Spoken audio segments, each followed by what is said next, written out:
Bien sûr, de crypto, les infos crypto pour ceux qui n'ont pas le temps, le BTC et les cryptos qui nous font une magnifique poussée hier et qui a été confirmée cette nuit avec la session asiatique qui a accompagné le mouvement à la hausse. On est à plus 9% du côté de BTC, 41 500 $. On va bien sûr regarder tout ça dans l'analyse technique en balayant les différents time frames et le BTC, il a emmené du monde avec lui. On va pas pouvoir tous les passer puisqu'il y a vraiment des très très belles performances ce matin. On a BNB plus 12%, Missile Sol 10%, DOT qui nous pousse 13,7%, Luna aussi qui nous fait une belle perf à 12%. Et quand on descend en bas du tableau, on a Link plus 10% et surtout Nier qui nous pousse un joli 7,6%. Bref, tout est dans le vert ce matin. Ça fait vraiment du bien. Quand on va en weekly sur le BTC, les gars, en plus, je vous l'avais dit dimanche dernier, mais j'étais focalisé sur les petites time frames. C'était vraiment une grosse connerie d'ailleurs. Mais vous voyez, on était rentré dans le nuage et j'attendais, je vous avais dit même que je prendrais un trade. Évidemment, là, pour le coup, c'est un petit peu tard puisqu'on devrait être happé vers le haut du nuage et on a quand même pas mal de grosses résistances aux alentours des 42 500 $, et vous allez voir même jusqu'aux 43 000 que c'est vraiment une grosse zone de confluence. Le daily c'est pareil, on a aussi cette grosse résistance ici, donc il y a pas mal de zones qui viennent se coïncider sur cette zone entre les 42 600 et les 43 000.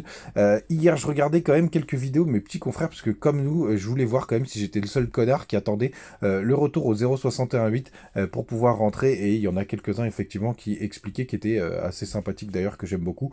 Il y a Tala qui est même Captain Trading, lui qui visait un short évidemment, il avait très très bien placé ses stop loss pour éviter de se faire prendre sur un short squeeze, et évidemment il en avait parlé, et en tout cas c'est vrai que Talak disait un truc intéressant, c'est que le marché nous fait vraiment pas de cadeau en ce moment, il nous a même pas laissé la possibilité de rentrer au 0,68, chose qu'on attendait. En tout cas, j'ai pas mal d'indicateurs qui se sont activés, je vous l'avais présenté dans une vidéo, j'ai 2-3 indicateurs.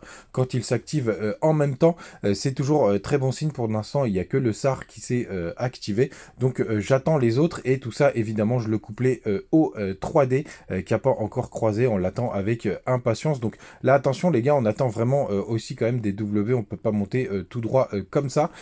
On est passé de l'autre côté de la trainline, donc ce qu'il faut, c'est qu'on ait quand même une structure qui se forme derrière, et là, ce sera vraiment intéressant. Le Crypto Fear and Greed, il est à 33, donc ça, et on est toujours dans la peur, et surtout, les gars, le dollar, et ça, pour le coup, c'est une bougie qui est vraiment intéressante en weekly, c'est une bougie d'avalement.